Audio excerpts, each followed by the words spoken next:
Hey, what is going on, Guardians? Evade here and welcome back to the channel. Today is really exciting because we got a new update to Destiny 2 and the Festival of the Lost activity is now available. So in this video we're going to discuss all of that, take a look at some of the new awesome rewards, and recap what dropped in today's patch notes.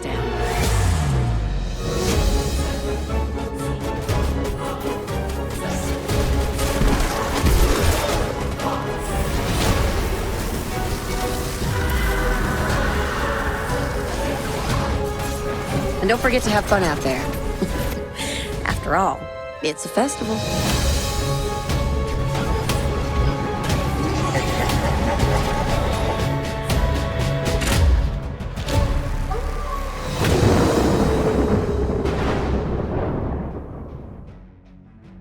Alright, Guardians, welcome to the channel. There is a bunch to do this week. You know, you got your challenges, but on top of that, you got all this Festival of the Lost goodness. So let's first begin by talking about the event itself, the quests you can pick up from Amanda Holiday, and how you can get some of these new awesome rewards. So upon arriving in the tower, you can see it's, nicely decorated for the festival. You got a bunch of weird guardians in the middle here. You can see people like Master Ives, who they've explained are going to die, but then you got some random guardians, not sure if we're going to figure out who they are or not, but if you ask me, it definitely adds to the mystery. Now, Eververse does have a bunch of new stuff. I'll talk about that and show all of that in a moment, but what you first want to do is head over to the hangar and visit Amanda Holiday. She is sort of the quest giver for this event, as Eva Levante isn't around this time around, and Amanda is basically trying to cheer everybody up through all of this madness. Hell of a year, huh? A lot of us still haven't gotten over the Red War. But the Infinite Forest was saved, Rasputin came back, things were just starting to look up. And then, Cade. Still can't believe that SOB's gone. So much I didn't get a chance to... Well, I'll be damned if we're gonna sit around and mope all day. He would have hated that. So let's have some fun, huh? I'll try to keep everyone's spirits up back here. You, put this on. Go show the bad guys they can't keep us down.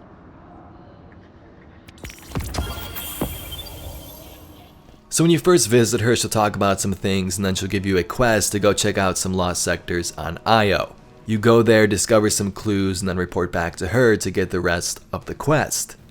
Now ultimately you're going to enter the Haunted Forest on Mercury, which is actually a different version of the Infinite Forest, and you're going to encounter some of these nightmare enemies. Now the first mission is kind of simple. You just go through a little bit, kill something, and come back to Amanda, and then the real sort of quest starts. So basically the currency throughout this whole event is going to be these fragmented souls. You get these by completing certain bounties that Amanda Holiday has daily and completing certain runs in the Haunted Forest. Every time you complete it, you're going to get a fragmented soul, which you can then use to purchase things in her inventory like the masks. So here are the bounties she has today at reset. First, defeat 25 enemies in the Haunted Forest with precision damage. Next, 50 auto rifle kills in the Haunted Forest. Completing 5 heroic public events, looting 5 lost sectors while wearing the mask, and completing a bunch of bounties. So something that's actually really interesting is as you turn in this last step to, get her inventory layout here, she actually gives you the fighting line and its catalyst. So that's a free gift there if you didn't have the fighting line before, but now you get the catalyst for free. You just kind of got to work it up a bit. So the first step for that, I believe, is turning in bounties and, getting regular kills. But this weekly bounty from her will also progress it if you turn it in, so that's actually really nice. So next to giving you some progression for that fighting line catalyst, the last bounty also gives you 40 of these fragmented souls. So once you complete, 15 of those daily bounties from Amanda Holiday for the festival, you can get 40 of those souls from this bounty. Now alongside that, you just basically gotta play in the Haunted Forest. I just finished one for myself and I got about 5 of these fragmented souls for one run, and I think my friend said he got more than that, like close to 10.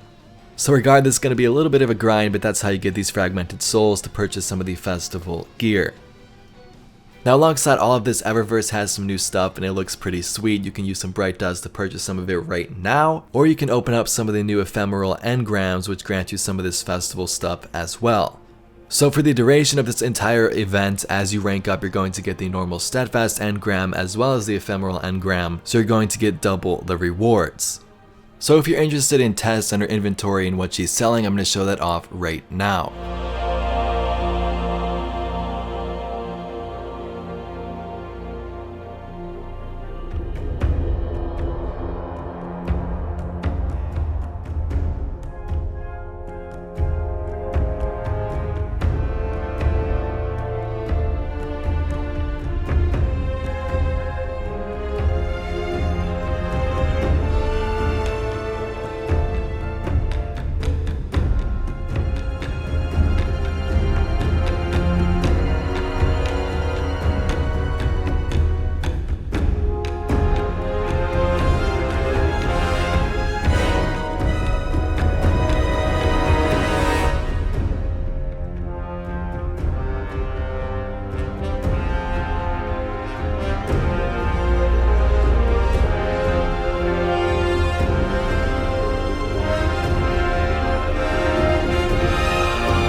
So along with this entire event, there appears to be 8 new traps you can earn for your Guardian, and those can be tracked in your inventory. If you aren't home and can't really check them out right now, I'll play those really quick. But if you're someone like me who's trying to get, as many traps as I can, this is pretty cool and gives you something else to do.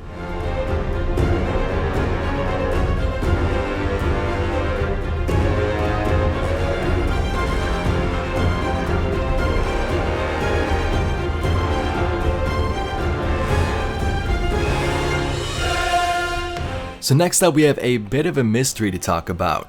So we know towards the end of this event, around October 30th, there's going to be some type of secret quest to see who Master Ive's killer was. Now it seems multiple things were unlocked in the database today, things like the fighting lion and its catalyst, as well as a classified heavy weapon that seems to be an exotic. So I've seen some speculation on Reddit, people saying like maybe it's Thunderlord and we get it from that quest on the 30th. Now I'm not sure what the exotic heavy is. I mean, it could be Thunderlord, but I believe that was supposed to be announced and released in December. So I mean, I guess it could be Bungie could throw us a curveball here and change things up a bit, but tell me down below, what do you think this heavy exotic could be? Now speaking of this whole quest with Master Ives, you can actually see his face in the middle here when you spawn into the tower. Like I said earlier, there's a bunch of faces of other Guardians and characters I don't really recognize, but there definitely are some familiar faces in there like Cade and the Speaker, sort of remembering them. So let's next move on to some of the patch notes. Now you may remember a couple of weeks ago, Bungie kind of briefed us with this with their weekly update, and some of these changes are actually now in effect today. So the first update is 2.0.4, which did release today, and here are some of those changes. They added the ability to hover over lost sectors to see the name once a player has looted them. Players can now track up to 3 pursuits. Third, they added 3 new weapons to the legendary pool, so Edge Transit will have some company, but I feel like for some reason that's all I'm gonna get. Fourth, increased scout rifle damage in PvE and against non-player enemies in Gambit. So scout rifles are going to be more powerful in PvE as well as the PvE side of Gambit. Next up, fixed the bug where prime engrams are going straight to the postmaster, added transmat effects to collections, and lastly fixing a couple of bugs with the Gambit invasion portal and 1000 voices. So I'll leave it up on screen for a couple of seconds if you want to pause and check it out for yourself, but this is just one update of 2. The next one is coming out October 30th, which is update 2.0.5. So we'll talk about that when we get around to it, but today's all about the Festival of the Lost and the new patch that released. But Guardians, that's all I got for this video on the festival's beginning here. Just kind of wanted to show you all the new rewards, some of the stuff you can get from Eververse if you choose, and kind of point you in the right direction if you were somehow a little bit confused or lost. If you can't hop into the festival goodness and maybe you don't even have Destiny 2 but you want to see what the event is about, I'm going to let a couple of waves from the Haunted Forest game mode run out and then the video is going to end. So if there are any cool secrets or Easter eggs that you Guardians find, be sure to tell me on Twitter at Destiny2Guides, and maybe we'll talk about it in a future video. There's also been some other really cool things I've seen since reset, may make some other videos on those as well involving the Queen's Court, but I guess we'll see how that goes. There's definitely a lot to do. If you enjoyed, please be sure to give this video a thumbs up and subscribe for some more awesome Destiny 2 news and entertainment. My name's Evade and I'll catch you Guardians in the next one.